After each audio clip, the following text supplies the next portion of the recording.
Chapter 7. Jacques. I got on with my life. We're going to visit Jacques, my scientific uncle. He'll have a lot to correct in me. Jacques is an adopted uncle. He took over from my father when he left us. He helped us, guided us, and loved us. My brother and I call him uncle, even though there's no family connection between us. His friendship with our parents meant that he naturally stepped in for them when necessary. Clara and I set off. We pull out of the parking lot. As we approach the freeway entrance, traffic information appears in our field of vision. Traffic screen. Work on the freeway. Estimated delay, 20 minutes. We decide to take the back roads, not for pleasure, but to avoid wasting too much time.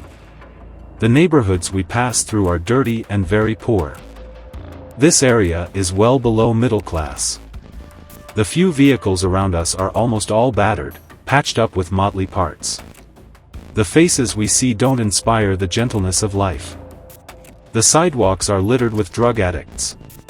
Some are fighting, others are delirious, still others are running to who knows where. Here, people don't live, they fight and survive. People do their best to cope. Often, this is at the expense of others. And just as I feared, the trouble begins. A jet car passes us on the left, swerves violently into our path and slams on the brakes. Four furious men on board start waving and signaling for us to pull over. Two of them pull guns from the roof. We're being targeted. I shout telepathically to Clara. I'll block them. Pass to my left and run. I'll catch up. I accelerate vigorously. I overtake them and squeeze them to the right. Clara complies and yells at me. Come with me. We'll go together. I react sharply. No. Leave me alone, go away. As the jet car and I come to a halt on the side of the road, she finally steps forward and flees, her soul in pain. As one of them takes aim at the fleeing Clara, I run into them. I crush the one who was about to shoot. I jump on the two to my right. The first one is holding a heavy plasma gun. He doesn't have time to aim at me. I don't give him a chance. I strike immediately and slap him in the face. His shoulders stay in place, while his head suddenly shifts 12 inches to the left. A violent crack confirms the total rupture of his cervical spine. His head falls forward again, empty of all consciousness. I barely have time to catch a glimpse of his eyes closing before his almost decapitated body collapses to the ground. The horror of the scene petrifies those still standing. Faces twitch, mouths freeze, fear spreads as I gain the upper hand. The other steps back, but not enough to avoid my foot, which he takes right in the face. His unconscious body rolls into the wall behind him.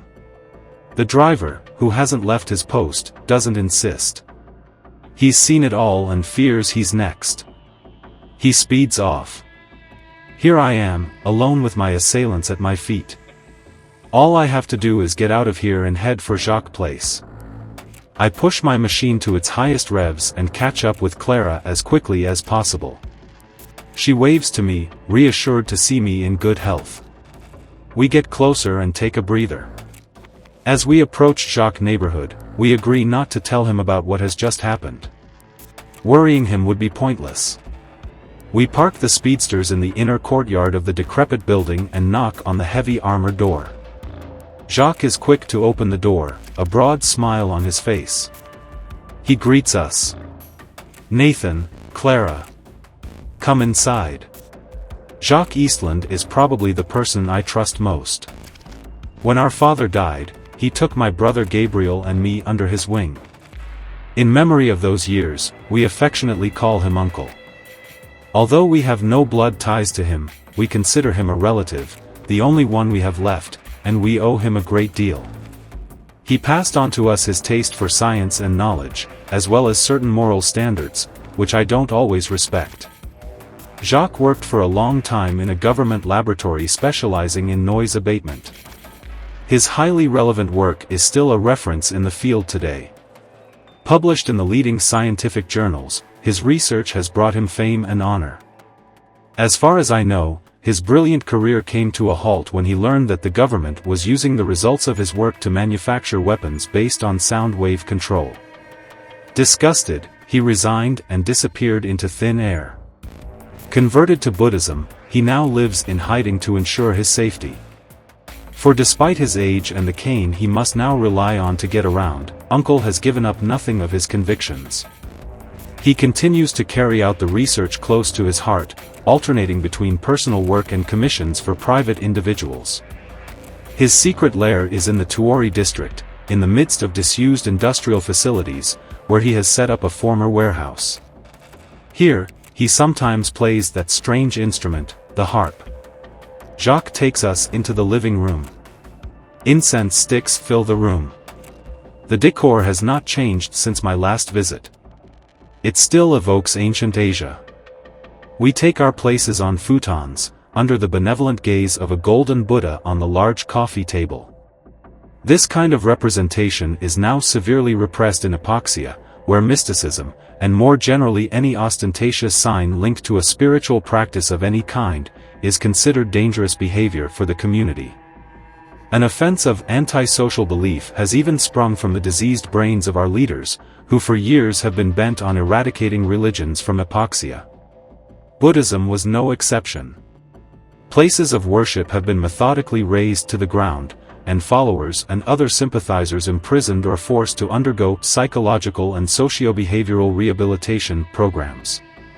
Behind this pseudo-medical term lies a veritable brainwashing operation orchestrated by Epoxia's military division. The army is a master of social re-education. The programs, whose motto is "Strength before Mind," take place over several months in military hospitals.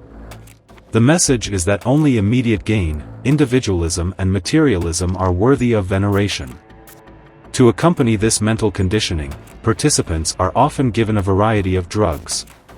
By dint of ingesting powerful psychotropic drugs, the most recalcitrant become junkies in spite of themselves. When they get out, they are consumed by withdrawal, injecting the first available product into their veins and dying of an overdose. So many nuisances that the government gets rid of without getting its hands dirty. But the most important thing now is to restore my independence of body and mind from the system. Jacques needs to express his technological magic.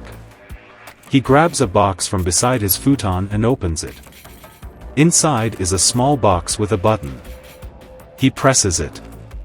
A glow confirms that it's on. Jacques informs us. The scrambler's on and we can talk in peace. What I really wanted to see you about was your tracker. I need to scan you before I can remove it. I reply. Why do you need to scan me? He reassures me.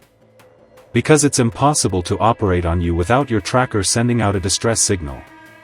You're one of the first to benefit from their new generation of spy equipment. They're more powerful and effective than their predecessors. I react. What can we do then? Jacques adds. I can think of only one solution. Find the frequency they use and reproduce it identically.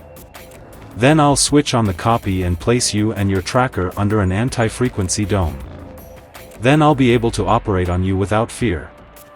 Even if your tracker transmits, no one will hear it, and his double will be there to cover us, you understand? I say. Yes.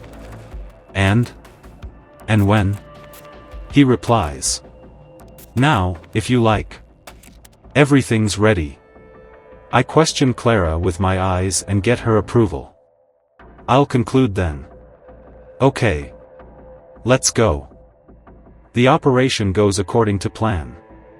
No pain, no fear, just the satisfaction of regaining my freedom to act and think as I please. Thanks to my uncle, I'm no longer subject to control.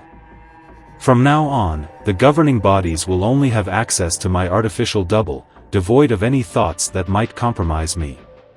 In fact, he's just fitted me with the independence bracelet I'd already used at the clinic. But let's not stop there. Jacques has made a correction. It gives me an incredibly powerful option that will come in very handy. He says. You've been given a power upgrade. It's a turbo boost.